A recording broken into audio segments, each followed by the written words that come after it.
Assalamualaikum warahmatullahi wabarakatuh. Salam sejahtera untuk kita semua. Segala puji hanya milik Allah. Kecerdasan semesta tanpa batas. Energi universal yang maha tunggal. Yang meliputi seluruh yang hidup maupun yang mati. Meliputi seluruh yang berwujud maupun yang tidak berwujud. Meliputi seluruh bentuk, meliputi seluruh makhluk. Dan mari kita rasakan, sebetulnya dia yang disebut-sebut oleh kita selama ini berada dalam diri kita, lebih dekat daripada urat nadi leher kita. Bahkan dia tidak pernah satu detik pun meninggalkan kita, selalu memenuhi segala kebutuhan kita. Bahkan sekarang pun nyaris kita tak berdaya kalau tidak ada kehadiran dia dalam diri kita. Kita selama ini memandang dia seolah-olah sosok yang jauh tinggal di tempat yang entah di mana. Karena kita selama ini belajar tentang ilmu ketuhanan yang ilusif, tidak nyata. Kita belajar tentang ayat kursi. Jelas dikatakan di situ, Allahu la ilaha illa huwal hayyul qayyum. Allah, tiada ada Tuhan selain dia, yang senantiasa berdiri tegak, berdiri sendiri. La ta'khuduhu sinnatu wala naum. Dia tidak pernah tertidur, tidak pernah terkantuk. Siapa yang tidak pernah tertidur dan terkantuk dalam diri kita? Yang dekat bersama kita. Bukankah itu adalah nafas kita? Saat kita tidur terlelap, nafas tidak ikut tidur. Nafas selalu menjaga kita. Bahkan ada luka yang kita bawa ke dalam tidur kita. Pagi-pagi sudah mengering luka itu. 2-3 hari lukanya sudah sembuh. Siapa yang menyembuhkan? Padahal Allah berulang kali mengatakan, Fa'iza maridtu fahuwa yasfin. Ketika kamu sakit, aku yang menyembuhkan. Luka yang ada di tangan ini, yang menganga, karena cinta kasihnya menjadi sembuh kembali. Kita masih mempertanyakan di mana Tuhan, padahal dia begitu besar cinta kasihnya. Karena kita selama ini, sudah rusak pikiran dan kesadaran kita. Cobalah merasakan tubuh batin kita dari dalam. Selama ini kita hanya merasakan yang datang dari luar. Coba sekarang rasakan tubuh batin kita dari dalam. Rasakan daya semesta yang berada dalam diri kita, yang membuat jantung kita berdetak, yang membuat darah kita mengalir, yang membuat tubuh kita hangat. Itu adalah kekuatan yang tanpa batas. Itu adalah ruhku yang Allah tiupkan ke dalam diri kita. Itulah diri sejati kita yang tidak akan pernah mati, yang selalu abadi seabadi ilahi. Kita bukanlah pikiran, kita bukanlah tubuh, tapi kita adalah daya yang terkurung dalam tubuh ini. Sekarang rasakan daya itu. Rasakan kekuatan daya itu. Karena daya itulah kalian bisa datang di sini. Bisa melangkahkan kaki ke sini. Bisa duduk tegak saat ini. Hampir tidak punya waktu kita untuk merasakan sang hidup dalam diri kita. Menyadari nafas kita aja, nyaris tidak punya waktu. Sekarang, fokuskan kesadaran kita pada nafas kita. Nafas bukan sekedar oksigen, tapi nafas adalah daya, energi yang datang ke dalam diri kita dan tinggal sebentar kemudian lepas lagi. Harusnya seperti itu kehidupan kita. Seperti saat kita bernafas. Saat nafas masuk, kita tidak bisa menghentikannya. Saat nafas tinggal, biarkan saja menikmati tubuh ciptaannya. Saat napas keluar, lepaskan saja, tidak usah ditahan. Ya, hidup seperti itu. Hidup itu sebetulnya gak ada apa-apa. Hidup itu sebetulnya tidak apa-apa. Bahkan hidup itu tidak akan apa-apa. Ketika kita masuk ke dalam diri kita merasakan tubuh batin kita, seperti yang dirasakan saat ini, yang ada cuma keheningan, kedamaian, dan kita menyatu dengan diri sejati kita. Kita merasakan bahwa sesungguhnya diri kita dengan semesta ini tidak ada keterpisahan. Ruhku yang ada dalam diri kita saat ini terhubung lewat napas dengan tubuh semesta yang tanpa batas. Kita mengambil napas dari ruang kosong dan mengembalikan napas ke ruang kosong. Dan siapa ruang kosong ini? Siapa ruang kosong ini? Semua makhluk hidup mengambil kehidupan di ruang kosong.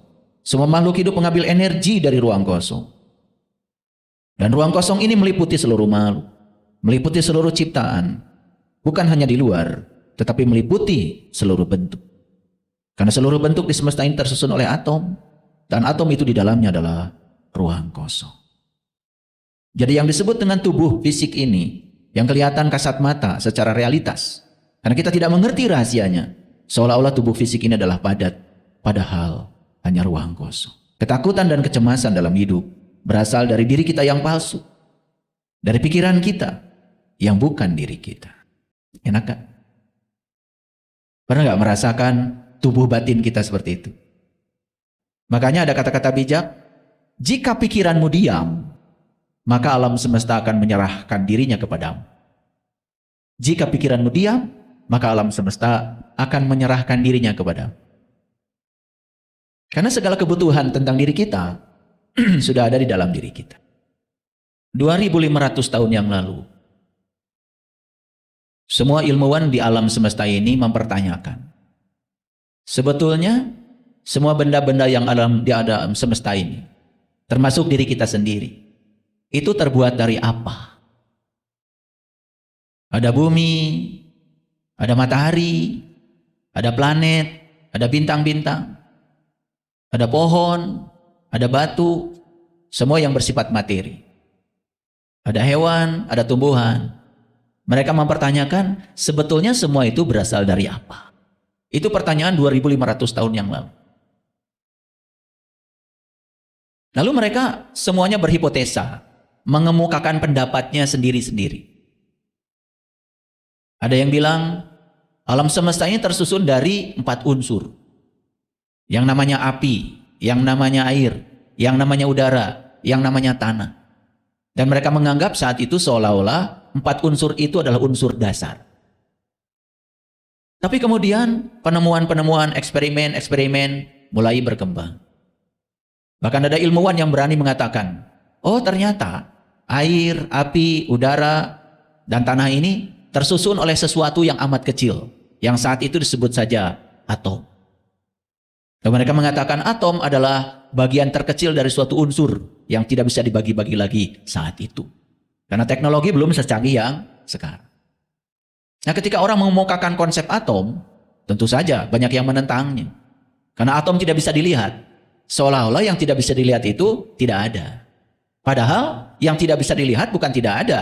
Karena keterbatasan teknologi, keterbatasan penglihatan kita saat itu.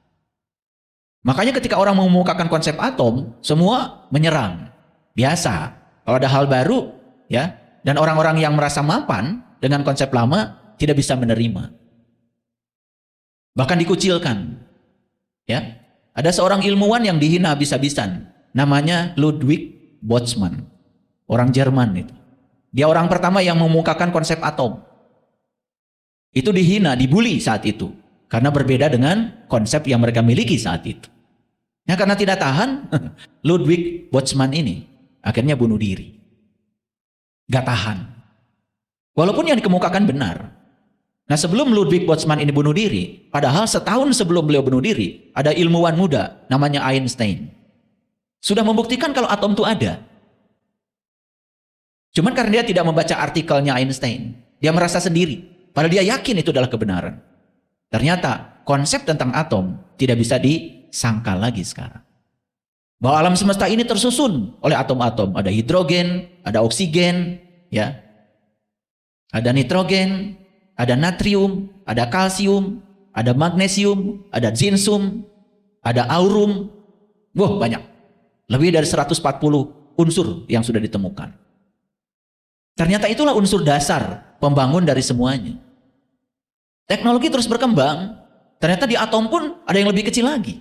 Ada inti atom, isinya ada proton, ada neutron, ada lagi yang namanya elektron, ada lagi yang namanya positron, Ada yang namanya quark, subatomik. Adanya lepton, ada yang namanya boson. Terus ilmu pengetahuan berkembang. Entah sampai kapan.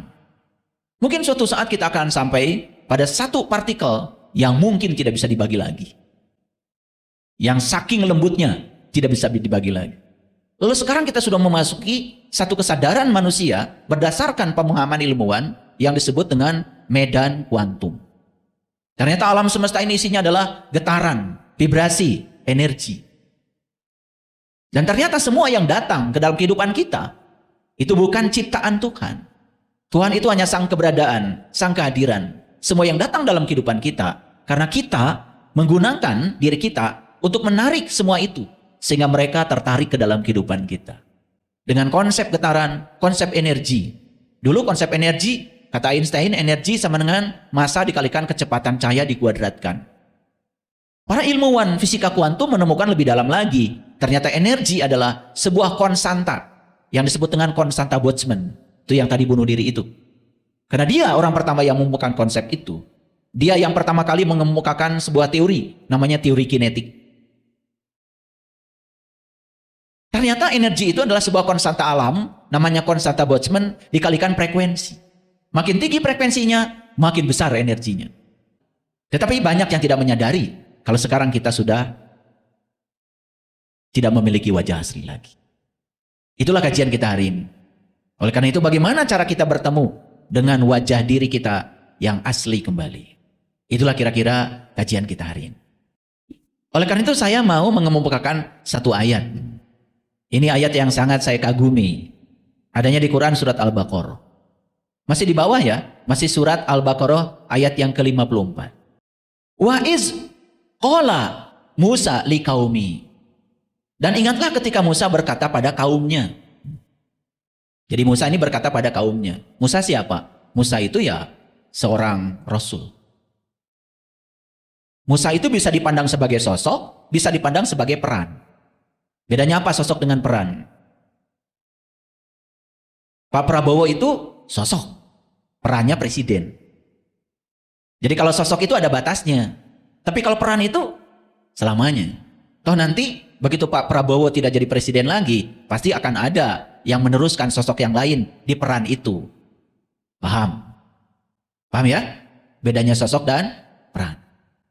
Jadi sebetulnya Musa sebagai sosok sudah selesai. Tapi Musa sebagai peran tidak akan pernah berakhir. Peran itu akan ada terus selamanya. Dan hari ini juga kita butuh Musa-Musa yang baru. Ya. Nah, ini Musa berbicara pada kaumnya. Kaumnya Musa namanya Bani Israel. Bani itu orang, Isra itu berjalan, El itu Tuhan. Jadi Bani Israel orang yang berjalan menuju Tuhan. Siapa? Ya siapa saja yang mau.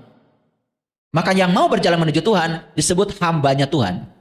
Karena dia berjalan menuju Tuhan, bersama Tuhan, maka hidupnya pasti akan mewarisi sifat-sifat Tuhan. Itu yang disebut dengan ketuhanan. Yang berjalan dengan setan juga akan mewarisi sifat-sifat setan. Disebutnya kesetanan. Makanya manusia cuma dua aja. Ada yang berketuhanan, ada yang berkesetanan. Itu aja bedanya. Masuk yang mana Bapak Ibu? Berketuhanan. Keren. Ya. Apa yang dikatakan oleh Musa? Perhatikan ya. Ya kaumi, wahai kaumku. Innakum dolamtum anfusakum. Hai kaumku, sesungguhnya kamu telah menganiaya dirimu sendiri. Dolam, dolim, yang diterjemahkan aniaya, sebetulnya dulum itu artinya adalah gelap. Jadi sebetulnya bahasa lain dari kata-kata ini, ya kaumi, innakum dolamtum anfusakum, lebih cocok kalau diterjemahkan, hai kaumku, sesungguhnya kamu telah menggelapkan dirimu sendiri. Jadi sebetulnya kaumnya Musa ini sedang disadarkan oleh Musa bahwa dia itu dulunya itu adalah cahaya. Dulunya itu adalah penerang. Tetapi dengan kesibukan dunianya, dia telah menggelapkan dirinya sendiri. Jadi dirinya sudah gelap. Artinya sudah berubah wajah. Dari wajah yang terang benderang berubah menjadi wajah yang gelap gulita. Dari wajah yang asli sudah berubah menjadi wajah yang palsu. Cocok nggak kira-kira ayat ini buat kita saat ini? Sekarang kita bawa ayat ini seolah-olah dialog ini sedang terjadi di ruangan ini supaya kontekstual, bukan sekedar konseptual. Karena Al-Quran itu abadi. Al-Quran itu berlaku sepanjang zaman. Karena Al-Quran berasal dari sumber yang universal. Al-Quran berasal dari sumber yang abadi. Kebenarannya bersifat abadi. Makanya kebenaran yang universal, dari manapun datangnya, dari siapapun datangnya, kalau berasal dari sumber yang sama, pasti bisa dimengerti oleh siapapun. Karena saya ingin tahu, kalau kebenaran itu berasal dari satu sumber, pasti ya bisa dipahami dari manapun datangnya. Bukankah para sahabat juga di zaman Rasulullah sudah tahu ada satu pernyataan di zaman itu? Jangan lihat siapa yang berkata, tapi dengarkan apa yang dikatakan. Maka saya tidak alergi belajar dari siapapun. Yang namanya kebenaran dari siapapun tetap aja kebenaran. Karena kebenaran kalau berasal dari sumber yang maha benar pasti bersifat universal. Oke, dilanjutkan dulu ya. Sesungguhnya kamu telah menganiaya dirimu sendiri. Sebenarnya dolim itu bukan aniaya sebetulnya. Tapi telah menggelapkan dirimu sendiri. Paham ya? Oke. Apa yang dilakukan umatnya Musa? Nah di sini dikatakan ya. Bittihadikumul ijla. Karena kamu telah sibuk dengan ijla. Jadi ijla itu oleh Departemen Agama disebut anak sapi. Pernah lihat anak sapi? Pernah lihat nggak anak sapi? Pernah lihat ibunya sapi? Makanya ini Qur'annya namanya Quran surat Al-Baqarah. Al-Baqarah itu cerita sapi betina. Nah sapi betina itu lambang dari ibu. Lambang dari jasmani. Nah ijla itu diterjemahkan Departemen Agama. Anak sapi, awas. Anak sapi yang dimaksud ini bahasa mutasabihat. Bukan anak sapi yang itu. Tapi anak sapi itu segala hal yang berhubungan dengan urusan jasmani. Nah, segala urusan yang berurusan dengan jasmani itu ijla. Itu yang disebut dengan sapi betina. Kasih makan nggak? Kasih. Betul nggak? Kerja dari pagi sampai sore, makanannya harus yang bagus, bajunya harus yang bagus. Dikasih sendal nggak tadi? Kasih. Ya, sendalnya juga yang branded. Betul nggak? Ya, dikasih jam, kasih emas. Ya, ketika mata. Ya, padahal sebenarnya nggak negatif. Biar kelihatan tidak pesek pakai kacamata. Itu. Jadi kita ini sibuk sekali dengan urusan jasmani, betul nggak? Sampai-sampai kita ini lupa dengan diri sejati kita, lupa dengan diri kita yang di dalam, lupa dengan tubuh batin kita, yang itu nyaris tidak pernah diukir, nyaris tidak pernah diurus, betul? Nah, makanya di Quran dikatakan, kamu itu telah menzolimi dirimu sendiri. Karena kamu terlalu sibuk dengan anak sapi. Kira-kira ngerti? Awas ya, Quran itu bukan cerita yang remeh-temeh loh. Quran itu cerita yang ilmu-ilmu tinggi. Tingkatannya itu tingkatan tinggi. Makanya saya bagikan pemahaman ini supaya mengerti. Sampai sini kerasa nggak? Kerasa. Coba, sejak lahir sampai sekarang, mana yang lebih banyak diurus? Urusan jasmani, urusan rohani? Urusan mana? Nah, Allah titipkan uang, rezeki. Banyakan untuk mana? Jasmani atau rohani? Mulai ngaku ya. Itu yang membuat kita lupa pada wajah asli kita. Karena kita telah terlalu sibuk dengan ini. Oke, ngerti sampai sini? Oke, lanjut ya. Gak apa-apa kata Allah, gak apa-apa. Gak apa-apa. Kalau sekarang diri kamu sudah dolim, sudah gelap, wajahmu sekarang sudah palsu. Oke? Cahaya yang Allah berikan kepadamu sudah hilang, kesadaran yang Allah berikan kepadamu sudah tidak kamu miliki lagi. Gak apa-apa, kata Allah. Gak apa-apa. Kata Allah, fatubu ila bari'ikum. Yang penting sekarang, bertobatlah kepada Tuhan. Apa tobat? Tubuh. Tubuh itu balik. Tubuh itu kembali. Yang penting sekarang, kamu segera balik sebelum kematianmu datang. Pada saat kamu mati nanti, kamu sudah bukan lagi kamu yang palsu. Kamu sudah kembali kepada wajah aslimu yang sebenar. Gak apa-apa, kata Allah. Fatubu ila bari'ikum. Gimana caranya ya Allah supaya aku bisa balik lagi? Kata Allah, faktulu anfusakum. Bunuhlah dirimu. Kejam ya? Kejam ya? Tetapi terjemahan Departemen Agama juga begitu. Faktulu anfusakum. Bunuh dirimu. Nah ini bahaya. Kalau memahaminya secara syar'i, secara bahasa. Disuruh bunuh diri, wah karena saya ini udah nanggung. Jadi diri palsu, langsung ke Indomaret. Beli baygon. Tidak mungkin Allah yang maha cinta, yang maha pengasih, maha penyayang, menyuruh kita bunuh diri seperti kebanyakan orang. Ini bahasa mutasabih. Diri mana yang harus dibunuh? Tentu saja diri yang sudah palsu itu bunuh. Supaya kamu kembali lagi kepada dirimu yang asli. Makanya perintahnya fatubu ila bariikum faktulu anfusakum. Zalikum khairulakum inda bariikum. Apa kata Allah? Hal itu lebih baik bagimu di sisi Tuhan yang telah menjadikan kamu. Mau nggak balik? Mau nggak balik? Balik. Balik. Balik. Balik kemana? Makanya kita dipanggil-panggil oleh Allah. Banyak gak yang mengalami kejadian-kejadian yang tidak enak dalam hidup? Banyak? Banyak apa banyak sekali? Tahu nggak maksudnya kejadian itu? Sekarang tahu nggak maksudnya? Apa? Panggilan. Panggilan. Allah yang Maha Cinta sedang memanggil. Balik. Balik. Terlalu jauh kamu. Oh, ternyata gak ada yang buruk. Semua yang saya sebut buruk itu hanya panggilan cinta Allah. Agar kita fatubu ila bariikum. Agar kita kembali. Hebat gak Allah? Hebat gak? Hebat gak panggilan Allah? Karena pikiran itu suka menilai, menghakimi. Baik buruk, benar salah. Itulah diri palsu kita. Clear sampai sini? Cocok gak dengan judulnya? Oke, lanjut dulu. Harus diapakan katanya? Bunuhlah dirimu. Hal itu adalah lebih baik bagimu pada sisi Tuhan yang menjadikan kamu. Apa kalimat berikutnya? Allah katakan, maka Allah akan menerima taubat. Fataba alaikum. Jadi tobatmu diterima. Siapa yang diterima tobatnya? Siapa? Yang sudah balik. Yang sudah balik lagi. Balik. Nah, kenapa saya menyampaikan ini? Aduh, saya sudah merasakan ketika kita balik lagi ke titik awal kita. Ternyata begitu pikiran kita menjadi diam, alam semesta pun melayani kita dengan sepenuhnya. Makanya kata Allah, jika kamu turun tangan, aku angkat tangan.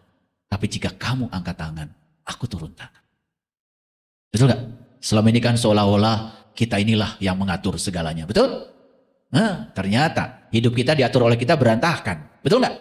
Nah, kenapa kita tidak menyerahkan kepada Allah? Awas, menyerahkan pada Allah itu bukan berarti kita diam, kumaha Allah. Bukan, hidup sejalan dengan rencana Allah. Itu namanya menyerahkan diri sepenuhnya kepada Allah. Gimana caranya? Terima apapun yang terjadi dalam hidup. Mau enak, mau gak enak. Karena itu semua adalah panggilan Allah. Supaya kita kembali kepada jati diri kita yang sebenar.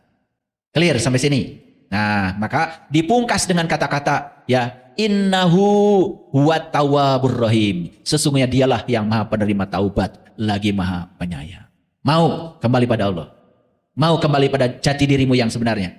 Nah, ternyata jadi diri palsu, bertopeng, pura-pura itu gak enak. Betul gak? Kan gak enak. Ya, gak enak. Udah merasakan bertahun-tahun. Ya, makanya Allah bilang di Quran surat Az-Zariyat. Surat ke-51 ayat 21. Wa fi anfusikum afala tubsirun. Dan pada dirimu sendiri, maka mengapa kamu tidak memperhatikan? Banyak yang harus diperhatikan di sini. Coba, Bapak Ibu lebih banyak memperhatikan siapa selama ini? Nah, memperhatikan orang lain, cari-cari kesalahan orang lain. Kan begitu ya? Udah biasa gitu ya. Dari kecil diajarannya begitu. Menghukumi orang lain, menghakimi orang lain, menyalahkan orang lain. Bahkan sama orang lain itu yang dilihat buruknya aja, salahnya aja. Benarnya nggak pernah dilihat. Makanya perhatikan Bapak Ibu, kemana pikiran difokuskan, ke situ energi mengalir. Maka ketika kita fokus pada yang buruk, berarti yang buruk itu sedang dibesarkan oleh energi kita sendiri. Maka yang buruk semakin membesar. Kita sendiri kan yang sering melakukan itu. Kalau bicara suami atau istri, nggak pernah cerita baiknya. Cerita buruknya aja. Tapi pengen istri atau suami lebih baik. Nah, padahal hukumnya kemana pikiran difokuskan, ke situ energi mengalir. Hati-hati, hati-hati. Ya, oke. Sudah siap? Oke, kita buka sekarang sedikit-sedikit. Di Quran surat Al-Qasas, surat ke-28 ayat 55. Allah berfirman begini. Dan apabila mereka mendengar perkataan yang tidak bermanfaat, mereka berpaling daripadanya dan mereka berkata, nah, apa yang dikatakan? Lana a'maluna walakum a'malukum. Ya, bagi kami amal kami, bagi kamu amal. Nah, kadang-kadang kan kita suka sosok Arab. Ya, a'maluna a'malukum. Kan begitu. Betul nggak? Betul nggak? Yang penting Arab gitu ya. Gitu. Padahal kata-katanya lana a'maluna walakum a'malukum. Ini ayat sedang mengatakan apa kepada kita? Ini ayat sedang mengatakan, kalau kamu ingin berwajah asli, kalau kamu ingin jadi dirimu sendiri, ya kamu harus punya prinsip.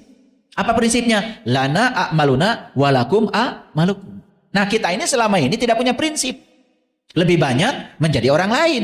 Lebih banyak sibuk dengan apa kata orang tentang diri kita. Lalu kita berpura-pura baik demi untuk menyenangkan orang lain. Padahal kitanya sendiri tidak bahagia. Banyak kayak gitu. Siapa? Ya banyak harus bisa menyebutkan dong. Satu aja sebutkan, siapa? Nah gitu. Ngaji itu begitu ya. Ngaji itu gitu. Banyak-banyak pikirannya orang lain lagi, orang lain lagi. Coba sekali-kali ke sini ngaji itu ya. Ngaji itu gitu. Ini konsep saya ini adalah ngaji diri. Bukan ngaji orang. Kan banyak itu ya, yang ngaji orang ya. Menghujat orang, mencemooh orang. Nah, gak apa-apa, biarkan ya. Karena itu orang yang masih begitu sebenarnya orang yang kelihatan kalau dia belum selesai dengan dirinya sendiri. Nah, di ayat ini dikatakan ya, kesejahteraan atas dirimu buat siapa? Ini kan ada kata-kata salamun alaikum, kesejahteraan buat dirimu buat siapa? Buat siapa? Aduh, kalian itu kalau menjawab nggak jelas, buat saya enak aja. Coba perhatikan konteksnya. Lana a'maluna walakum a'malukum. Ya, amalku untukku, amalmu untukmu, kan gitu. Ini orang sedang cerita prinsip. Ini orang sedang cerita prinsip. Prinsip siapa? Prinsip dirinya. Dia tidak mau membiarkan dirinya jadi orang lain. Dia tidak mau berpura-pura menjadi orang lain. Makanya untuk orang yang punya prinsip seperti ini, kata Allah, salamun alaikum, bagi kamu kesejahteraan. Jadi siapa yang dapat kesejahteraan itu? Siapa? Hah? Masih pusing? Ya diri sendiri yang mana? Yang punya prinsip. Aduh, ini ngaji kemana aja ya. Diri sendiri. Kalian tuh nggak jelas kalau ngomong ya. Perhatikan saya. Makanya harus kritis, harus pelan-pelan. Jadi siapa yang kata Allah, salamun alaikum, kesejahteraan buat kamu. Siapa kamu di situ? Nah, orang yang sudah punya prinsip. Nah, prinsip dalam hidup itu sudah saya sampaikan di kajian sebelumnya. 5 saja sudah bagus. 1, yang milik kita itu cuma 5. 1, harga diri. Orang yang punya harga diri diajak korupsi nggak mau. Yang punya harga diri diajak bersekongkol nggak mau. Yang punya harga diri diajak itu ini yang tidak sejalan dengan panggilan jiwanya nggak mau. Itu yang disebut dengan lana a'maluna walakum, maka dia akan dapat kesejahteraan. Salamun alaikum, kata Allah. Gitu nggak Bapak Ibu? Gitu nggak? Belum? Rek ira. Dari 5 itu, dari semua itu 5 aja. 1, harga diri. Soal harga diri, soal harga diri, ini nomor 1 bagi saya. Gak bisa ditawar-tawar lagi. Saya pernah bekerja di posisi yang sangat strategis. Banyak yang menyogok sama saya. Harga diri. Gak bisa. Gak bisa disogok sama uang apalagi. Gak bisa. Nah, yang kedua, yang milik kita adalah kesehatan diri. Yang ketiga yang milik kita itu adalah mimpi diri. Kan kita semua punya mimpi loh dalam hidup. Masa tidak ada yang punya mimpi? Ingin hidup seperti apa? Betul? Tapi kalau kita tidak bisa mempertahankan mimpi diri, kita dilindas oleh orang lain. Mimpi kita akan nyaris tidak akan menjadi realitas. Karena syarat untuk mimpi menjadi kenyataan. Apa? Apa? Bangun tidur. Paham ya? Gampang. Tulis. Syarat mimpi jadi kenyataan apa? Bangun tidur. Ya kalau tidur terus ya silakan, mimpi aja terus. Nah, yang keempat, yang milik kita itu adalah moralitas diri. Moralitas itu hal-hal yang bersifat moral, yang dibimbing oleh kebenaran dalam diri. Bapak Ibu jujur ya, banyak dengerin orang atau dengerin di dalam. Nah, yang kelima, yang milik kita itu adalah kebahagiaan diri. Gak bisa ditawar-tawar lagi. Nah, itu orang yang punya prinsip, yang 5 tadi, setidak-tidaknya, salamun alaikum, kesejahteraan bagi kamu. Percaya nggak sama saya? Kalau orang bisa mempertahankan harga diri, kesehatan diri, mimpi diri, moralitas diri, dan kebahagiaan diri, pasti sejahtera. Nah, oleh karena itu, kata Allah dalam Al-Quran, salamun alaikum, Kemudian, Assalamualaikum buat siapa tadi? Ulangi lagi buat siapa Ibu? Buat diri yang sudah punya prinsip. Nah, prinsip dirinya gak bisa dijual, gak bisa digadaikan. Nah, orang yang punya prinsip ini, dia mengatakan, la nabtagil jahilin. Kami tidak ingin bergaul dengan orang-orang bodoh. Nah, makanya bergaul dengan orang bodoh, jadi bodoh. Makanya bukan tidak boleh ya. Di Quran dikatakan, bahkan orang beriman itu tidak boleh mengambil pemimpin orang kafir. Nah, aulia itu dari kata wali. Nah, wali itu diterjemahkan pemimpin. Padahal wali itu artinya teman. Jadi waliullah itu teman-temannya Allah. Jadi oleh karena itu, janganlah orang yang beriman menjadikan orang yang tertutup sebagai temannya. Begitu maksudnya. Jadi kalau kita bergaul dengan orang yang tertutup, ngiluantah jadi tertutup. Gak akan sadar-sadar. Merasa paling benar aja. Merasa paling hebat. Padahal dia itu tidak tahu. Cuma dia tidak tahu bahwa dia tidak tahu. Tapi sok tahu. Kalau diberitahu tidak mau tahu. Dia pikir dia itu tahu. Padahal dia itu tidak tahu. Cuma dia tidak tahu bahwa dia tidak tahu. Pusing? Ya, gak apa-apa. Kalau pusing itu tandanya kalian benar ngajinya. Nah, kami tidak akan bergaul dengan orang-orang bodoh. Makanya saya sudah sampaikan. 3 racun dalam kehidupan yang harus dihindari. 1 adalah kemarahan. 2 adalah keserakahan. Dan yang ketiga adalah kebodohan. Oke? Nah, di ajaran leluhurnya kami di Tanah Parahyang ini, makanya ada pancanata, ada pancaniti. Panca itu artinya 5. Nata. Nah, nata itu berarti nata. Kalau nata itu berarti menata, mengatur, menserasikan, mengharmonikan gitu, ya. Nah, yang kedua ada pancaniti. Nah, niti itu ada 5. Niti harti, niti surti, niti bukti, niti bakti, niti sajati. Dari mana mulainya? Niti harti dulu. Makanya kalau belajar apa-apa harus mengerti. Nah, itu mengerti, learning to know. Nah, kalau belajar apa-apa harus niti surti. Mengerti aja nggak cukup, harus sampai bisa merasakan. Itu yang disebut dengan pemahaman. Cukup? Harus niti bukti. Kalau belajar terus ada buktinya. Berikutnya cukup? Tidak cukup. Setelah bisa membuktikan pun harus niti bakti. Hasil belajar itu terasa oleh banyak orang. Nah, terakhir yang paling sulit bagi semua orang itulah niti sajati. Dan niti sajati itu kudu sorangan. Harus sendiri. Makanya leluhur kita di tanah Sunda sorangan dari kata sorang. Sorang, tahu sorang? Sorang. Aduh, mobil anyar teges ka sorang. Tuh. Sebenarnya sorang itu artinya jelajah.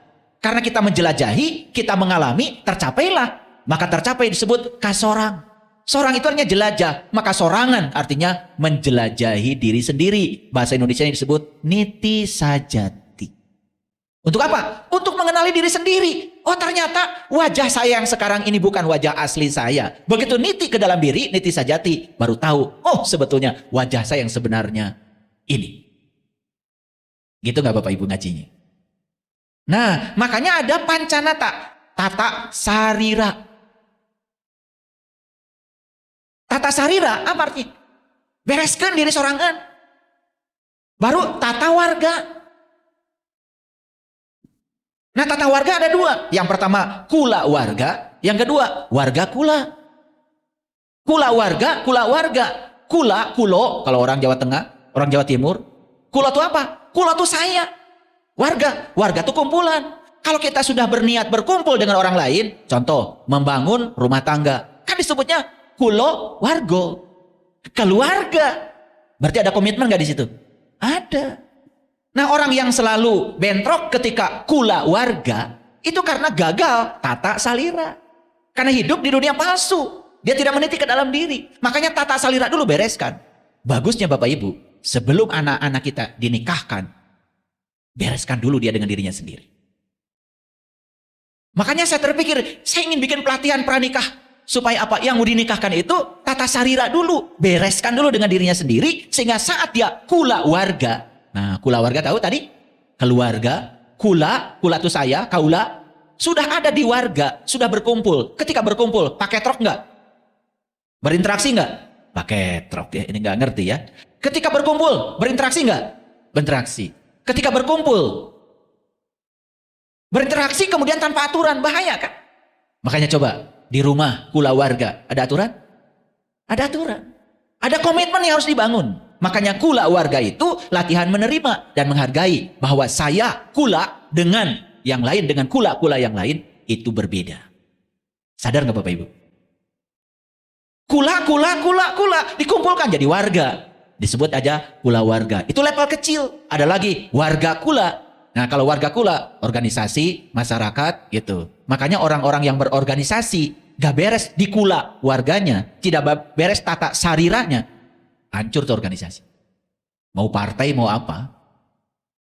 Nah ada namanya tata wilayah, tata negara. Tuh. Berikutnya tata buana, berikutnya tata surya. Nah, sebaik-baiknya manusia yang berguna bagi manusia yang lain. Bapak Ibu, tidak akan tercapai tata surya, tata buana, tata negara kalau kita belum selesai dengan tata sarira. Itulah pentingnya niti harti, niti surti, niti bukti, niti bakti, niti sajati. Kembali dulu, bunuh dirimu yang lama, bunuh keyakinan-keyakinanmu yang tidak melayani, bunuh keyakinan-keyakinan yang membuat kita semakin tidak sadar. Sampai di sini mengerti? Kan ini judulnya juga cara bertemu wajah diri yang asli. Ya, ini cara yang saya sampaikan. Nah, apa sih tata sarira? Tata sarira itu ngaji diri. Kata orang Sunda mah mesek awak nyuai badan. Mesek itu artinya membuka, awak itu tubuh. Jadi artinya apa? Mesek awak nyuai badan artinya membuka rahasia yang terkurung dalam tubuh. Sudah dibuka nggak rahasianya? Nah itu makanya kita harus menjelajahi diri. Ternyata diri ini luar biasa. Oh Bapak Ibu kalau sudah tahu, ternyata di dalam diri ini ada kota. Di dalam diri ini ada semesta tanpa batas. Dalam diri ini ada berbagai galaksi. Semua yang di luar ada dalam diri kita. Dari mana saya tahu? Saya sudah membuktikan. Sampai Allah berkata di dalam Al-Quran, aku bentangkan kebesaranku di segala ufuk. Dan yang paling penting, aku bentangkan pada dirimu sendiri. Ternyata kalau kita mesek awak nyuai badan, artinya apa? Membuka rahasia diri. Bukan sekedar melihat diri secara fisik, tapi melihat tubuh batin kita yang tanpa batas dalam diri kita. Ternyata hidup kita pun menjadi tanpa batas. Hoyong te? Sarira disebutnya juga urang. Betul? Karena orang Sunda menyebutnya kayak urang. Betul? Urang. Nah urang itu artinya wadah. Wadah pusaka diri. Dalam diri kita ini ada harta pusaka. Ada harta karun yang terpendam. Ini wadahnya aja disebut sarira. Sarira itu urang. Wadah pusaka diri. Bahasa lainnya ruhang. Ruhang. Jadi ruang. Ruang itu kan sebetulnya tempat. Betul? Gitu. Jadi ini tempat. Tempat bagi siapa? Tempat sang ruh. Dari sang Mahabadi yang sedang dikaryakan di sini. Harus bisa mesek awak nyuai badan. Sing panggih jeung buktina. Tah, urang mah da ngaji teh can dugi kadinya. Kakara bisa nyalahkeun batur. Betul nggak? Pokoknya batur beda, salah we lah. Sesat gitu. Bari jeung canyao. Gitu ya. Da diajarkeun nya eta teh pelajaran ngewak ka batur teh. Padahal pelajaran yang sebenarnya orang Sunda mah nu ngewak pun kudu dipikanya. Makanya pelajaran tertinggi yang paling sulit bagi kita itu adalah nyaah kanu ngewa. Eta. Ari nyaah kanu bager mah biasa. Ya. Eta salaki pika sebeleun kudu nyaah. Cok lah praktekeun. Betul enggak? Elit gede amak, urang patut. Pika sebeleun kudu nyaah coba. Da bongan sorangan atuh milih si eta. Ya. Sarira itu ternyata dari kata sa itu tunggal. Ri itu cahaya. Ri itu cahaya diri dari dalam. Kalau ra, cahaya luar dari luar. Makanya cahaya ada dari dalam, cahaya dari luar. Makanya sarira itu artinya ya, memanunggalkan cahaya dari dalam dengan cahaya dari luar. Itu yang disebut dengan hidup selaras. Terus dugi kadinya Bapak Ibu ngaos teh. Dacan karunya teuing. Pantas we, teu boleh ngeluh wae hirup teh nya. Kieu-kieu teuing Gusti. Eta umur geus beak, geus asar. Masih nyari bahagia teh di mana? Tuh karunya teuing. Padahal bahagia mah juga nyapu Bapak Ibu, seperti nyapu. Singkirkan aja kotorannya, sisanya bersih. Dah bahagia mah begitu, alami. Singkirkan aja semua penghalangnya, bahagia. Sok, mau saya buktikan? Sederhana. Sederhana. Dari mana sumber ketidakbahagiaan? Coba, sederhana. Kita ingin orang lain seperti yang kita mau. Coba aja. Kita ingin orang lain seperti yang kita mau. Coba. Begitu orang lain nurut sama kita, seperti yang kita mau, kita akan melekat pada orang itu. Tidak bahagia. Begitu orang lain, apalagi seperti yang tidak kita mau. Betul? Pasti menendang? Oke. Makanya sepanjang kita menendang, mencengkram, tidak akan bahagia. Bahagia sederhana. Terima semua orang apa adanya. Itu aja. Coba aja. Gampang. Dan ngaji dengan saya mah gampang. Asal dipraktekkan. Betul nggak?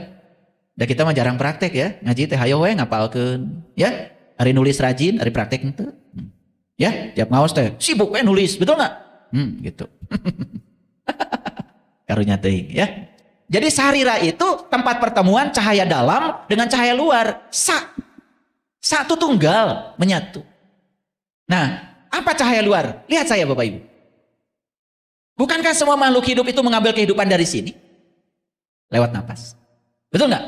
Ada nggak yang di dalam? Ada. Yang di dalam itu harus terhubung dengan yang di luar. Kalau yang di dalam terhubung dengan yang di luar, perhatikan saya. Itu yang disebut dengan manunggal.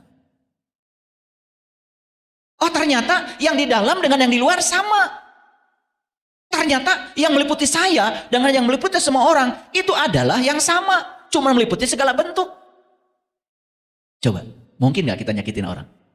Enggak, ternyata Allah yang meliputi semesta raya ini. Dia adalah meliputi saya dan meliputi semua makhluk di semesta ini. Gitu. Makanya Allah teh nyalira. Tapi sanes salira. Nyalirana Allah mah nyaliara. Tuh, nyaliara itu meliputi semua makhluk. Allah teh mong hiji. Tapi sanes hiji sahiji. Tapi hiji na ngahiji. Jadi orang teh kabengket ku tali. Talinya namanya Allah. Coba lamun orang kabengket ka sadayana. Da moal yang ngewa ka batur. Da ngewa ka batur teh pedah orang ngerasa terpisah, orang jeung batur. Betul enggak? Tuh. Jadi aja pusing. Betul enggak? Berapa keliling pusing Bapak Ibu? 7. Dah pusing mah asal nanti dia. 1, 2, 3, 4, 5, 6, 7. Tuh. Da teu aya pusing 8 keliling, 7 we. Betul enggak? Da marane teh pusing teh 7. Betul enggak? Pano ningali batur, tasna alus, pusing. Betul Bapak Ibu? Makanya orang tua kita mah aduh saking pinternya kalau ngomong itu enggak sembarangan. Pusing 7 keliling, mencilaka 12. Da teu ngalarti wae maraneh mah. Ari ngaji nyalakeun batur wae. Cilaka mah 12. Makanya angka 12 di Quran paling banyak. Nabi Musa memukul batu terpancar 12 mata air. Nabi Muhammad pun lahir tanggal 12. Rabiul Awal. 12 tuh bahasa simbol. 1 dan 2. 12 kan hiji jeung 2. Hiji teh saha? Hiji itu adalah diri sejati kita. Nu 2 saha? Allah dan Rasulnya. Kenalkan diri sejatimu pada Allahnya, kenalkan pada Rasulnya. Mun hiji geus pagi jeung 2. Rabiul Awal. Awal mengenal Rob, moal cilaka. Maka cilakana ge teu aya 11. Ya mah mahal teuing nya ilmu teh. Aduh gratis deh. Dah kalian mah mohon maaf ya. Leluhur kita kalau bicara tuh tadi perhatikan. Kalau sadar kecil, kritis kalau sadar kecil. Nah, hari lieur, hari pusing 7 keliling. Nah, sarua jeung 7 kali tawaf di Mekah, sarua dengan 7 batu melempar jumroh, sarua jeung 7 bolak-balik Safa dan Marwah. Karena semua yang membuat kita pusing itu iya nu 7. Sagala anu kadangu pikiran ku maneh. Sagala anu kadeuleu pikiran ku maneh. Sagala anu kaambe pikiran ku maneh. Nu diomongkeun ku batur pikiran ku maneh. Sok rek teu pusing kumaha. Paham? Ngaraos teh ka mana wae sih. Makanya kita tuh ngaji jadi kemana-mana aja. Yang dekat di sini tidak pernah diurus. Padahal sederhana. Kenapa saya pusing? Dari sini. Teu dijaga, teu diriksa. Gitu. Mun ya dijaga diriksa masuk beres. Makanya begitu pikiran diam, alam semesta akan melayani. Praktekan.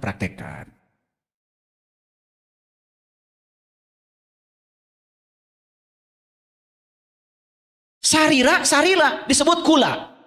Kula dari kata kala. Kala itu waktu. Nah, waktu dalam tradisi para Hyang, leluhur kita di Sunda, waktu itu adalah antara. Waktu itu antara dua kejadian, itu waktu.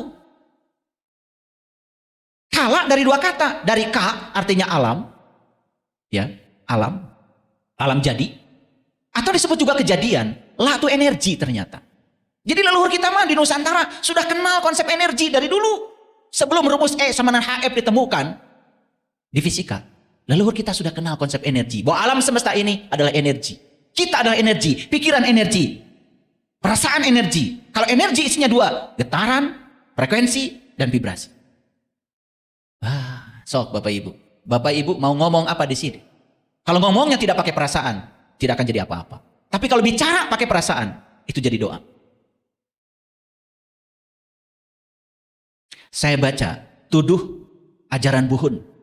Ternyata konsep doa, ajaran leluhur kita itu apa? Menggetarkan pikiran dan perasaan. Kita menjadi sumber magnet yang bisa menarik semua di semesta yang sama frekuensi dengan kita. Jadi orang tua kita di Nusantara sudah kenal hukum tarik-menarik sebelum hukum tarik-menarik ditemukan oleh banyak orang. Namanya law of attraction. Kalau orang geus apaleun. Makanya hati-hati kalau bicara, hati-hati kalau berpikir, hati-hati kalau merasa. Udah diajarkan. Kenapa?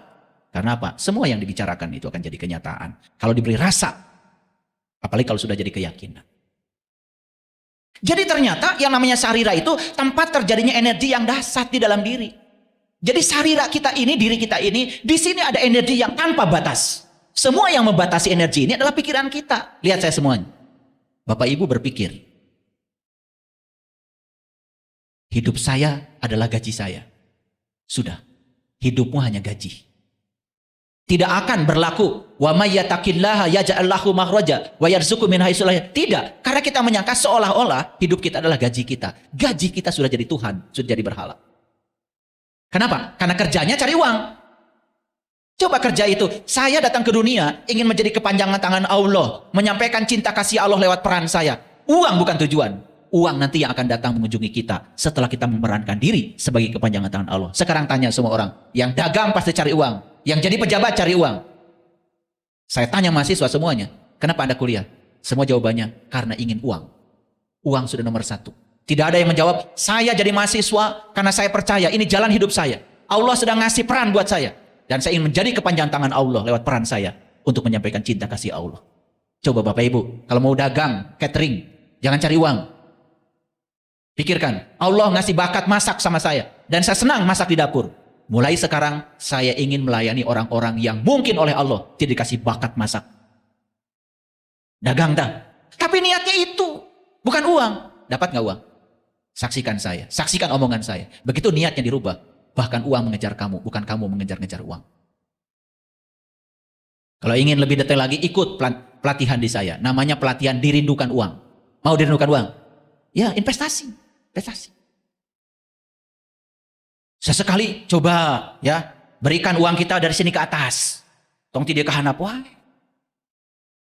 Betul nggak? Iya. Pelatihan. Bayar segitu, mahal. Orang yang berpikir mahal ada. Sangsara, salilan. Coba berpikir kebeli, saya bisa. Kalau ada sepatu baru di toko, saya pasti pakai sepatu itu. Jangan berpikir mahal. Saya datang lagi besok, pasti ada duitnya.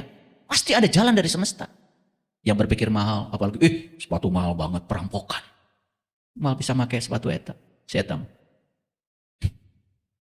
Jadi kula, lihat saya, kula, sarira, tempat kejadian energi. Nah, di Sunda disebut kuring. Kuring. Jadi kurung. Kurung itu kan kandang. Betul? Makanya bahasa yang lebih dahsyat lagi disebut aing.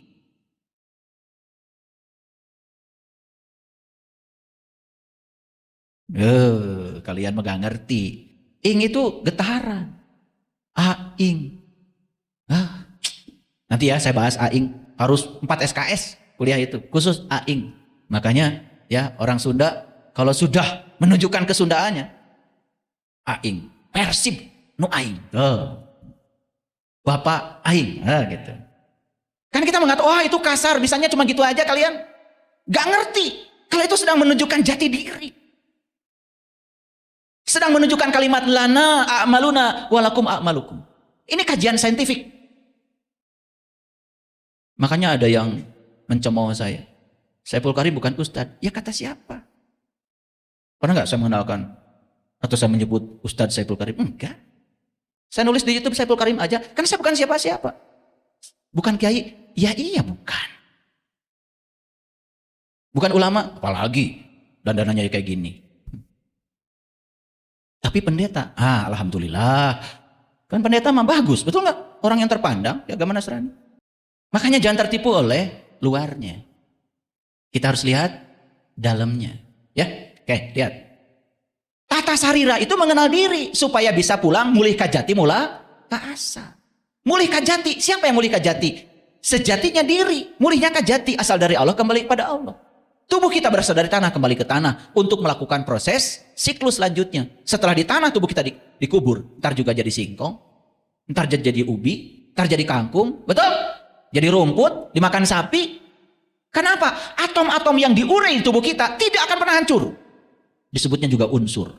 Saya cerita atom dulu supaya ngerti tadi. Nanti jadi singkong dimakan lagi kan sama ibu bapak.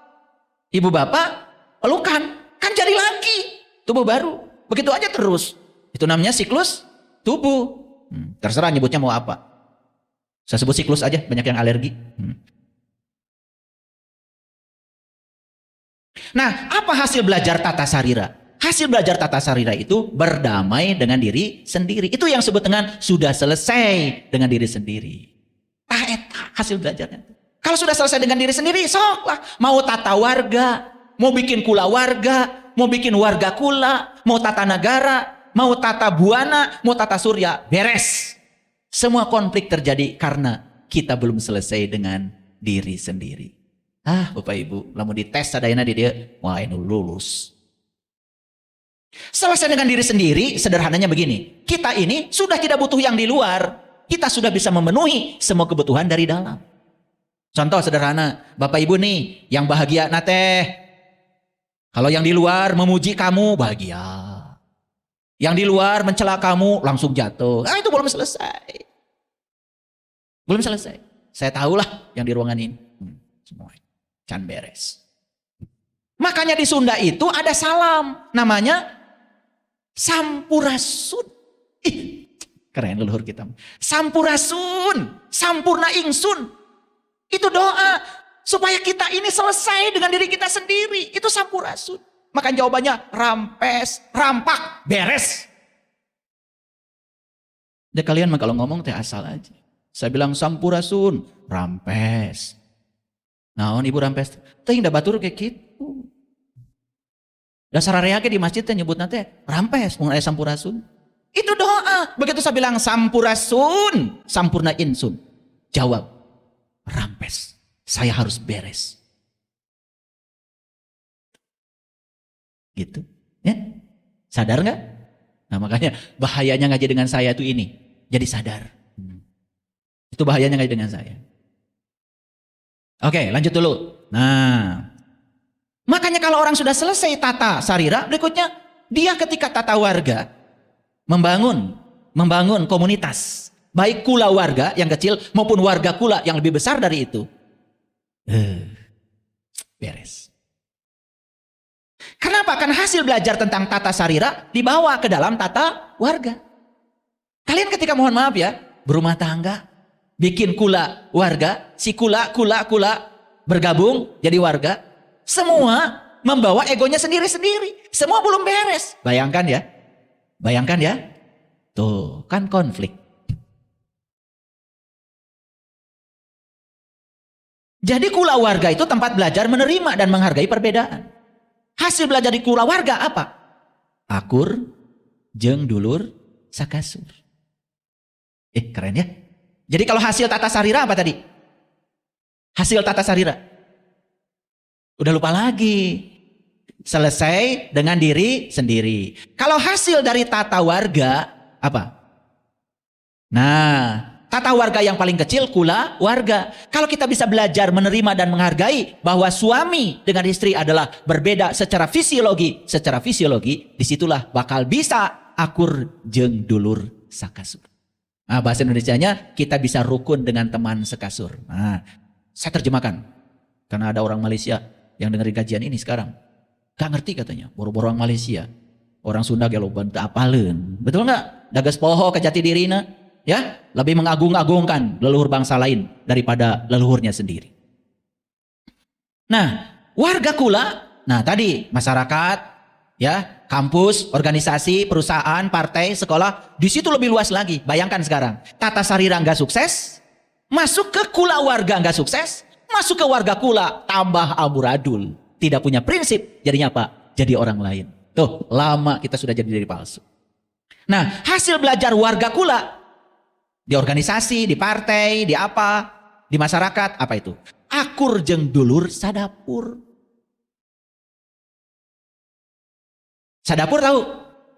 Rukun dengan saudara sedapur. Nah, kalau tadi kan dengan saudara sekasur. Kalau sedapur, itu dengan kakak, dengan adik, itu sudah komunitas besar itu. Nah, lebih jauh lagi, akur jeung dulur sasumur. Rukun dengan saudara sesumur. Kalau dulu kan orang tua kita, sumur itu kan di luar. Kalau sumur itu kan biasanya dipakai untuk 2-3 rumah satu sumur. Gitu enggak? Aduh. Nah, kenapa kita tidak akur? Karena kita belum selesai dengan diri kita sendiri. Ini masalahnya. Karena kita sedang jadi diri palsu. Kudu balik deui saur Quran tadi. Bunuh dirimu. Bunuh topengmu. Bunuh diri palsu. Nah, ini kalau tidak tuntas hari ini, kajiannya kayaknya harus dibagi 2, ini masih panjang. Nah, selanjutnya ya, ada peribahasa kalau di Sunda. Kacai jadi salewi, kadarat jadi salebak. Nah, bahasa Indonesianya rukun, gitu aja. Hese diterjemahkan. Karena bahasa itu rasa. Ya. Hese. Ya, jangan minta diterjemahkan, susah. Kacai jadi salewi, kadarat jadi salebak. Ke air jadi sesungai, ke darat jadi sedanau, salebak, jadi sekampung, susah. Makanya gampang lah, kacai jadi selewi, kadarat rukun, gitu aja. Makanya ada rukun tetangga, ada rukun kampung, keren kita mah. Cuman kita udah lupa dengan semua itu. Pokoknya ingat sama Pak RT itu, kalau bikin KTP aja, betul nggak? Tidak pernah sadar kenapa istilahnya rukun tetangga. Itu kan artinya kita ini harus rukun dengan tetangga. Orang yang belum beres dengan diri sendiri, wal bisa. Kamu nu panas baranan. Ya itu yang pusing 7 keliling tadi itu. Nah, ada namanya tata wilayah, tata negara. Tata wilayah itu mengurus wilayah yang akan memberikan kehidupan kepada kula warga dan warga kula. Sama dengan mengurus raga sarira. Luar biasa Bapak Ibu. Makanya nih lihat saya. Mengurus warga, mengurus raga sarira ini. Kalau orang yang sukses mengurus sariranya, dia akan bisa mengurus wilayahnya. Kenapa? Dia sadar kita tidak akan bisa hidup tanpa wilayah. Betul? Dan tidak daya ibu bapak, nya bade tuang ayeuna melak pare heula teh aya kan? Teh aya. Laras teh? Iya. Dapat tani oge. Kanggo tuang dinten aya namanya titah tangga. Laras? Iya. Tidak ada yang bisa sendiri, tidak bisa. Maka kita perlu tata wilayah, tata negara. Wah, lebih jauh lagi. Makanya kalau di Sunda itu ada kata kering, gunung anu jantan tetengger nagara. Makanya kenapa? Kata gunung di Quran banyak. Coba aja, Bapak Ibu lihat Quran digital Departemen Agama, klik kata gunung, banyak.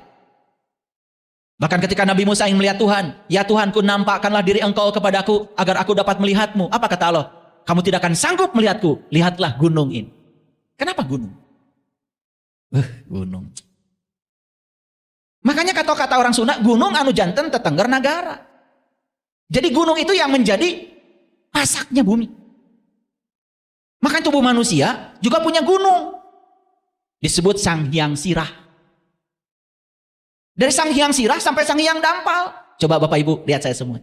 Yang mengendalikan tubuh Bapak Ibu mana? Ini kan? Betul nggak? Ini kan? Coba orang stroke aja terganggu di sini. Udah lumpuh semua tubuh. Nah sekarang pertanyaan saya, Bapak Ibu bisa nggak ngurusi ini? Mupusti ini? Tadi ngejaga yang 7 supaya tuh liar 7 kuriling teh. Betul nggak? Kalau di sininya beres, ke sini pasti beres. Lihat ya, kalau orang sakit di sini, sebetulnya sakitnya tuh di sini. Sakitnya tuh di sini. Lain di dia sakitnya bukan di sini. Makanya spiritual di sini, intuisi di sini, mental di sini, energi di sini. Kalau orang yang tidak beres di sininya, sakit di bawahnya. Bapak Ibu, air mengalir dari mana? Dari gunung. Ada nggak dalam diri kita air mengalir? Ada, darah. Betul nggak? Berapa persen air di kepala ini? Menurut biologi, 80% loh. Makanya kalau gunung coba dihancurkan, babat hutannya, tidak bisa menyimpan air lagi. Banjir bandang. Sama apa yang terjadi di semesta, terjadi di dalam diri kita. Perhatikan saya semuanya. Gunung dihancurkan, hancur alam semesta ini. Gunung ini dihancurkan, silakan. Gak usah diurus. Pikiran gak usah diurus. Apapun masukkan ke sini. Darah tinggi, hipertensi, diabetes, segala penyakit datang. Makanya di gunung ada mata air. Orang Sunda bilang mata cai. Betul? Kan di kepala kita juga ada cai mata. Air mata. Di gunung ada mata air, di kita ada air mata. Saatnya harus mengalir, mengalir aja Bapak Ibu. Kalau itu bisa menyembuhkan, gak apa-apa. Banyak yang konsultasi sama saya. Belum ngomong dengan saya, baru ketemu udah mengalir. Udah, ngalir aja dulu. Kalau itu bisa mengurangi beban, gak apa-apa. Daripada ditahan-tahan. Ya, karena apa? Secara psikologis, ketika air mata mengalir, bisa jadi meringankan beban yang ada di dalam. Keren banget. Makanya gunung juga harus mengalirkan air. Di gunung ada cai nyusu. Orang Sunda bilang cai nyusu ya. Di raga ada? Ada air susu. Jadi makanya semua yang ada di alam makro itu sebenarnya ada di alam mikro kita. Cuman kita nggak sadar. Karena kita sudah tidak kenal lagi wajah asli kita sendiri. Makanya lihat Bapak Ibu, ya, semua yang kejadian di semesta yang rusak sekarang ini, sebetulnya rusaknya berasal dari sini. Ya, semua di sini. Di gunung ada selokan nggak Bapak Ibu? Biasanya kalau selokan itu mengalir air yang keruh, betul? Di kita ada nggak selokan mengalirkan air yang keruh? Ada? Ada, beraku. Perlu dijelaskan? Betul? Iya. Yang keruh-keruh kan dari situ. Dari depan, dari belakang. Kiru. Berbau teh. Bau jengkol. Hebat ya? Makanya semua itu ya dari situ Bapak Ibu. Makanya gunung itu kudu dipupusti. Lihat tuh saudara-saudara kita di Baduy. Dijaga, dipupusti. Kenapa? Sebetulnya leluhur kita itu hanya ingin mengisyaratkan. Jaga dari sini ke atas. Kenapa? Ini adalah tetengger. Ini pasak. Mana buminya? Nih bumi kita. Pasak bumi. Di sini pasak. Hebat. Makanya kenapa di Quran banyak istilah gunung? Keren sekali. Keren gak Bapak Ibu? Keren. Makanya untuk ngurusin negara ini harus ada pamerentah. Nah, jadi pamarentah. Jadi sebenarnya istilahnya awalnya pamerentah. Tahu merenah? Merenah itu menata. Nah, ya, pamerentah, jadi pamarentah. Makanya dalam ajaran leluhur kami di sini di Parahyang ada namanya Rama, Resi, Ratu, disebut Tritangtu. Nah, bahasa PMP-nya dulu, bahasa PPKI-nya legislatif, yudikatif, eksekutif kan gitu. Ya, pernah belajar dulu kan PPKN? Berapa nilainya? Niron. Makanya dulu kan kalau PMP itu pendidikan moral Pancasila 5 naik kelas dulu. Betul nggak? Masih ingat ya? Ya itu yang zaman dulu nih, generasi apa namanya itu? Kolonial. Makanya ada pepatah dari leluhur kita, ulah jadi pamimpin lamun acan jadi manusia. Sabab dina mimpina bakal ngerusak negara, ngabalangsakeun rahayat. Bapak Ibu, maaf saya bukan menyepelekan. Dulu kalau yang mau jadi pemimpin harus di kalangan ningrat. Dulu harus di kalangan keluarga terpandang. Nah ini harus dibahas nih. Kenapa dari terpandang itu lebih bagus? Karena kan dia dibesarkan dalam atikan, didikan. Betul ya? Dari keluarga yang berkesadaran.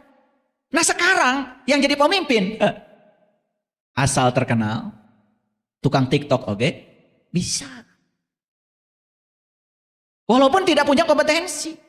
Karena yang dipilih sekarang siapa yang terkenal? Yang penting menang. Karena ada muatan di sini. Padahal kata leluhur kita, ulah jadi pamimpin lamun acan jadi manusia. Jadi untuk jadi pemimpin teh kudu jadi manusia heula. Tahu manusia? Nanti baca buku saya di depan itu, Menjadi Manusia. Baca ya. Baca dulu, beli dulu. Itu iklan saja. Iklan ya. Harus ada iklan, dari tadi belum ada iklan ya. Harus ada yang lewat dulu sedikit. Nah, makanya untuk menjadi pemimpin itu harus memenuhi beberapa syarat. Kudu bener. Kudu bener-bener bener. Soklah terjemahkan. Ya, harus benar-benar berisi, gitu maksudnya. Benar-benar bener. Awas, makanya diajar bahasa Sunda. Baru dak ayeuna geus teu barisa nyebut bener ge. Betul nggak? Kudu benar-benar bener. Bener itu apa? Harus benar-benar berisi. Nah, bahasa leluhur kita legok tapak, genteng kade. Berpengalaman. Nah, karena sudah berpengalaman, maka dia sudah selesai dengan dirinya sendiri. Makanya ada namanya hasta brata, 8 laku seorang pemimpin. Pertama, seorang pemimpin itu harus seperti matahari. Tahu matahari Bapak Ibu? Lihat saya semuanya. Matahari itu bersinarnya searah. Dan matahari itu tidak pernah minta tagihan ke bumi, nggak pernah. Tidak transaksional pemimpin itu. Matahari itu membangkitkan kesadaran. Coba, begitu matahari terbit, harudang tah jelema. Betul? Begitu matahari terbit, bangkit kita dari tidur kita. Jadi pemimpin itu harus punya kemampuan membangkitkan kesadaran rahayatnya. Kenapa saya menjelaskan ini? Saya bangga dengan negara ini punya sumber daya alam yang sangat luar biasa. Kita ini negara kaya tapi miskin. Padahal banyak negara miskin tapi kaya. Jepang itu negara miskin tapi kaya. Tidak punya apa-apa di sana. Sumber alamnya terbatas. Kita ini negara kaya tapi miskin. Kenapa? Ini masalahnya adalah masalah pemimpin. Korupsi sudah merajalela di semua sektor kehidupan. Mengerikan. Luar biasa. Bahkan kita jadi permisif. Setiap ada kejadian begitu permisif. Kita mudah melupakannya. Saya baru mendengar seorang bos besar di China, pengusaha besar, dihukum mati karena korupsi. Kita tidak, sangat permisif. Yang kedua, pemimpin itu harus seperti bulan. Tahu bulan? Kapan bulan datang? Ketika gelap datang, dia menjadi cahaya. Makanya kenapa dulu, zaman dulu, untuk jadi bupati, untuk jadi gubernur dulu, zaman dulu, harus dari kalangan ningrat. Kenapa? Orang yang sudah selesai dengan dirinya sendiri.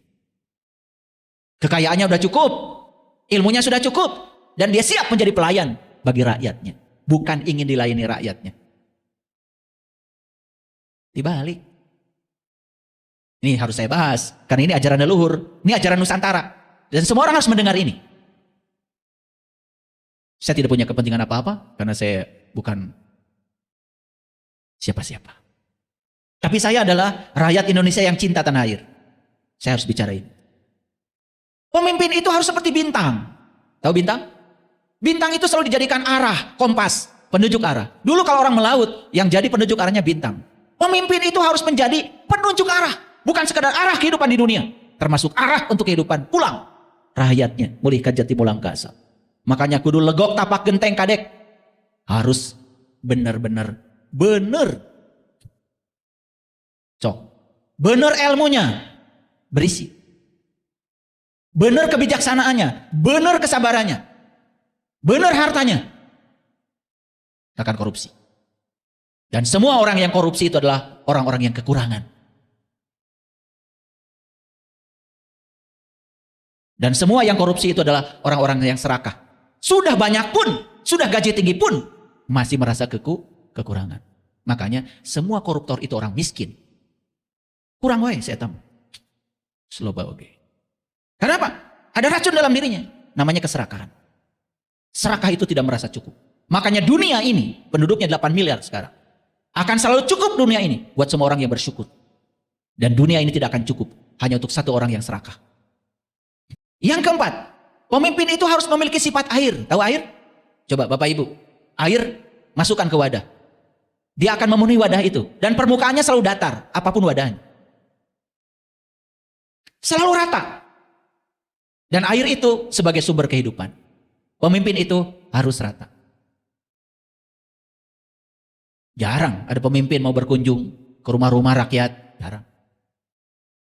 Jarang. Ya 1-2 sudah mulai ada. Pemimpin itu harus memiliki sifat api. Tahu api? Api itu, coba kertas, bakar. Habis itu sama api. Api itu punya sifat selalu tuntas. Pemimpin itu harus memiliki sifat seperti gunung. Tahu gunung? Oh, gunung itu lambang kegagahan, teguh pendirian. Pemimpin itu harus punya seperti angin, sifat seperti angin. Tahu angin? Coba sekarang. Ini ada angin nggak di sini? Ada. Angin itu mendatangi semuanya. Ada nggak yang tidak kebagian angin sekarang? Nggak ada. Angin itu selalu mendatangi semuanya. Tidak pilih kasih. Pemimpin itu harus memiliki sifat seperti tanah. Tahu tanah Bapak Ibu? Tanah mah dijejek, diinjek, dipacul. Tetap aja memberikan kehidupan. Tuh. Jadi pemimpin itu mau dihina, mau diapa, tetap saja memberikan kehidupan. Ada nggak kira-kira 8 laku seorang pemimpin itu, hasta brata di pemimpin kita saat ini? Ada? Ya. Makanya Nusantara sedang bangkit. Makanya orang-orang yang punya laku seperti ini sudah mulai bermunculan. Walaupun belum banyak. Ya. Bapak Ibu yang saya cintai. Bagaimana supaya kita segera kembali ke wajah asli kita? Bagaimana latihannya? Pertama, Bapak Ibu, sadar akan potensi diri dan mencoba untuk mengaktualisasikan potensi itu. Karena diri kita ini potensinya tanpa batas, tanpa batas. Ada energi yang tadi saya sebutkan, energi universal yang tanpa batas pada diri kita ini. Tidak ada yang bisa membatasi itu. Cuman pikiran kita telah membatasi semua potensi itu. Maka sekarang menjadi pribadi yang aktif. Terus berkarya. Kan tahu sebaik-baiknya manusia yang berguna bagi manusia yang lain. Tidak hidup hanya untuk diri sendiri. Mulai sekarang mengabdi. Ketika dikasih bakat amanah Allah, kembangkan bakat itu. Mulai berkarya. Mulai belajar hidup yang bermakna. Bermakna bagi diri sendiri, bermakna bagi orang lain. Belajar menerima perjalanan hidup sebagai pertumbuhan. Jadi semua yang terjadi dalam hidup ini, cara semesta untuk memanggil kita supaya tumbuh jiwa kita. Lepaskan benar salah, baik buruk. Lepaskan segala dualitas. Yang kedua, sadar akan potensi diri. Ya, ini masih yang tadi. Sadar akan potensi dan mengaktualisasikannya. Belajar merasakan kebahagiaan sekecil apapun. Bersyukur. Belajar untuk selalu menjadi pribadi yang matang, tenang, sadar, bijaksana. Belajar hidup yang mencerahkan. Makanya perlu kajian-kajian seperti ini. Belajar menjadi sumber cahaya yang menerangi sekitar. Belajar hidup selaras dengan alam semesta. Bersyukur dan selalu berterima kasih. Makanya sekarang rubah doanya. Doa itu bukan permintaan. Coba sekarang rubah doanya jadi pengakuan. Terima kasih ya Allah atas berkah yang telah Engkau berikan padaku. Terima kasih ya Allah atas cinta kasih-Mu kepadaku. Stop meminta-minta. Mengakui semua pemberiannya. Itu yang akan melipat gandakan nikmat kita. Rubah sekarang sedikit-sedikit. Mulai sekarang coba belajar menguasai emosi. Tentu saja ini hanya kerangkanya Bapak Ibu. Bapak Ibu harus belajar. Harus belajar meditasi, belajar hening, belajar kontemplasi. Banyak yang harus dipelajari. Bukan tidak boleh marah. Bukan tidak pernah marah. Bukan tidak pernah kecewa. Bukan tidak pernah sedih. Tetapi ketika itu terjadi, belajar mengatur emosi lebih sadar lagi. Ketika marah itu saya sedang menghancurkan diri saya. Makanya belajar olah nafas, belajar hening. Banyak pelajarannya.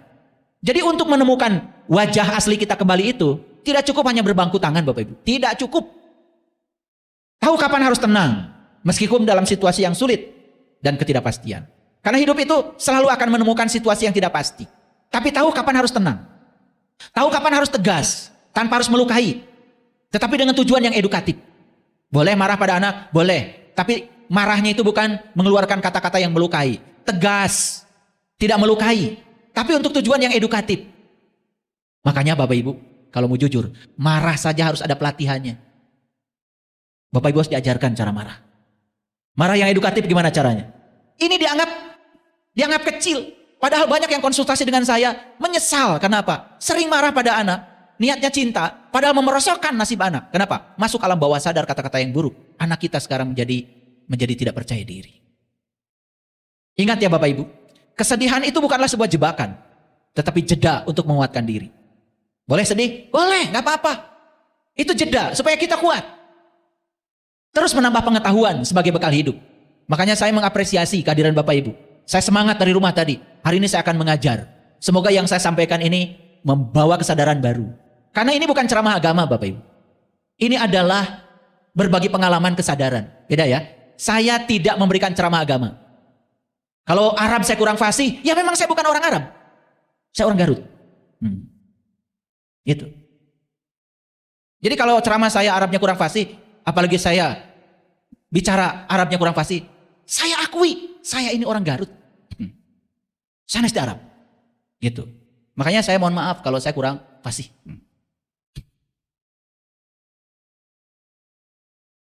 Menyadari bahwa belajar itu seumur hidup. Dan kehidupan kini adalah sekolah kita yang luar biasa. Coba mulai sekarang Bapak Ibu sekali-kali atuh pergi ke toko buku. Cari buku-buku yang bermutu, yang mengembangkan diri. Rajin membaca, tonton tayangan edukatif. Ya, tahu tayangan edukatif. Ada TikTok, ada Instagram, Facebook. Coba tonton yang edukatif.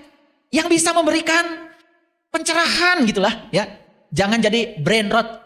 Jangan memberikan kedangkalan. Coba mulai berdiskusi dengan orang-orang yang dianggap bijaksana. Yang luas wawasannya. Tambah wawasan. Upgrade diri kita. Wah, setelah kajian ini ternyata banyak sekali yang harus dilakukan. Stop merasa paling pintar. Paling benar. Lo merendahkan orang lain. Karena orang yang merasa dirinya paling pintar. Dia akan berhenti belajar. Dan dia akan jatuh jadi orang bodoh. Makin bijak. Makin rendah hati. Belajar bertanggung jawab pada setiap keputusan. Ingat Bapak Ibu. Setiap keputusan, setiap pilihan ada risiko di belakangnya. Belajar bertanggung jawab pada setiap pilihan. Tongsok nempuhkan kabatur. Nggak akan jadi diri sendiri. Semangat mengembangkan diri. Ya, tahu mengembangkan diri. Bukan 50 kilo jadi 90 kilo. Ya, mengembangkan diri. Menyadari bahwa hidup bukan hanya untuk bertahan. Ingat ya, hidup itu untuk berkembang. Lihat saya semuanya. Banyak orang yang hidupnya hanya untuk bertahan. Bertahan hidup aja gitu. Tapi tidak berkembang. Hidup itu bukan hanya untuk bertahan Bapak Ibu. Untuk berkembang. Berkembang. Kan tadi ada yang datang ke sini. Ingin hidup bahagia. Ingin nyaman. Ya toh? Ya. Semangat belajar. Menggali potensi baru. Meningkatkan skill dan kemampuan diri. Lihat saya semuanya. Skill itu ada yang bersifat pikiran. Namanya keterampilan berpikir. Mulai dari mengingat. Memahami, menerapkan, menganalisis, mengevaluasi, mensintesa, itu skill. Itu skill namanya soft skill. Itu keterampilan berpikir. Yang kedua skill nih, keterampilan vokasi. Ya, keren. Menjelajahi hal baru yang sebelumnya belum pernah terbayangkan. Jangan gitu-gitu aja belajar. Semua pelajaran lama yang tidak menolong, yang membuat kita hidup susah, pasea wae, gering, tinggalkan. Memasuki kehidupan baru.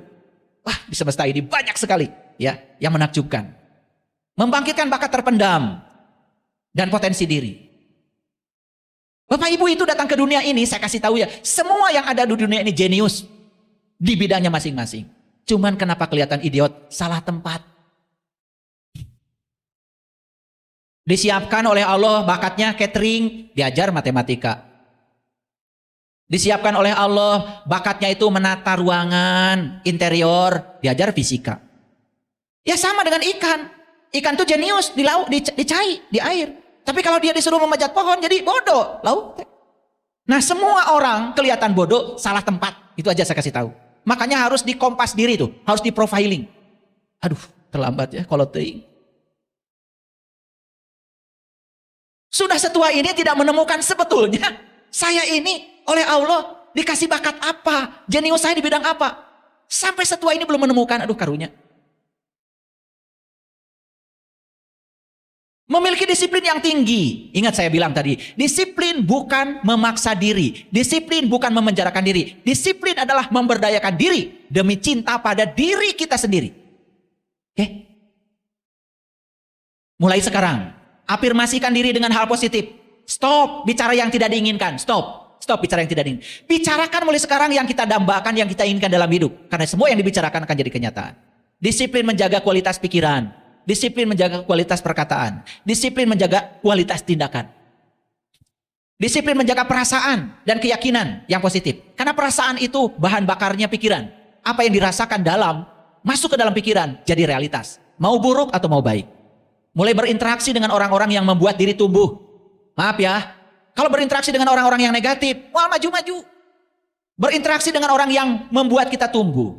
Selalu belajar mempelajari hal positif untuk menjadi versi terbaik dari diri sendiri. Tidak usah menjadi lebih baik dari orang lain. Gak usah. Menjadi versi terbaik dari diri sendiri. Belajar menerima diri ini tanpa syarat. Berhenti menyalahkan diri sendiri. Berhenti menyalahkan kekurangan diri. Kalau pernah melakukan hal buruk di masa lalu, udah maafkan aja.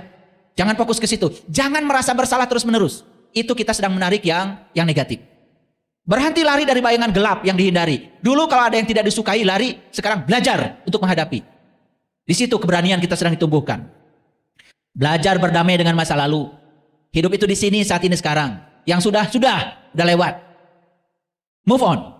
Belajar melepaskan segala dogma dan doktrin yang tidak sesuai dengan pertumbuhan jiwa. Dogma, doktrin, ajaran yang membuat kita tidak berkembang, tinggalkan. Belajar menerima diri sendiri tanpa syarat. Selanjutnya adalah melepaskan diri dari segala keterikatan dan kemelekatan pada hal-hal yang membelenggu. Tidak sibuk lagi dengan hal yang ideal. Ideal tuh nggak ada. Yang sempurna tuh nggak ada. Apalagi ideal menurut lingkungan. Ideal menurut orang lain. Nggak ada. Yang ada di semesta ini adalah ketidaksempurnaan. Terima ketidaksempurnaan, di situ kalian akan menjadi sempurna. Menyadari bahwa hidup ini yin yang. Tahu yin yang? Yin yang itu keseimbangan. Dan itu tidak bisa disangkal, karena itu hukum alam. Di alam semesta ini ada kekuatan yang bertentangan. Tetapi yang bertentangan bukan untuk ditandingkan. Tetapi untuk disandingkan. Ingat itu. Itu yin yang. Makanya harus kuliah yin yang nih. 10 SKS. Belajar menyayangi diri sendiri. Yang utuh. Sadar bahwa berempati dan menyayangi orang lain sebetulnya adalah untuk kepentingan diri. Ingat. Memiliki empati terhadap masalah dan penderitaan orang lain. Belajar. Belajar menerima dan menyayangi apa yang ada dalam diri, termasuk sisi gelap dan kelemahan diri. Menyadari bahwa tidak ada yang menjadi lemah. Menyadari bahwa tidak apa menjadi lemah. Tidak apa tidak sempurna. Tidak apa diri kita rapuh. Tapi disadari supaya kita bangkit. Yang terakhir. Belajar menghargai diri sendiri. Belajar meningkatkan rasa percaya diri. Merasa penuh dan cukup untuk menghargai diri sendiri dengan segala kelebihan dan kekurangan. Tidak peduli lagi pada penilaian orang lain. Tidak menjadi orang yang berbuat apa saja demi menyenangkan orang lain. Jangan jadi orang bodoh baik hati. Tahu orang bodoh baik hati? Ya. Demi untuk orang lain, menyenangkan orang lain sampai menyakiti diri sendiri. Itu namanya orang bodoh baik hati. Belajar menghargai diri sendiri walaupun mungkin dunia tidak berpihak kepada kita.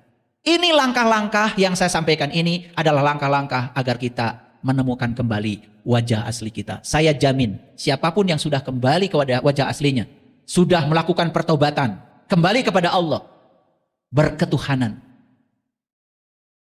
memiliki sifat-sifat Tuhan dalam dirinya, saya jamin hidupnya penuh dengan keberlimpahan, hidupnya sangat menakjubkan, bahkan nyaris tanpa upaya yang keras, hidupnya dipenuhi oleh kebahagiaan. Terima kasih. Assalamualaikum warahmatullahi wabarakatuh.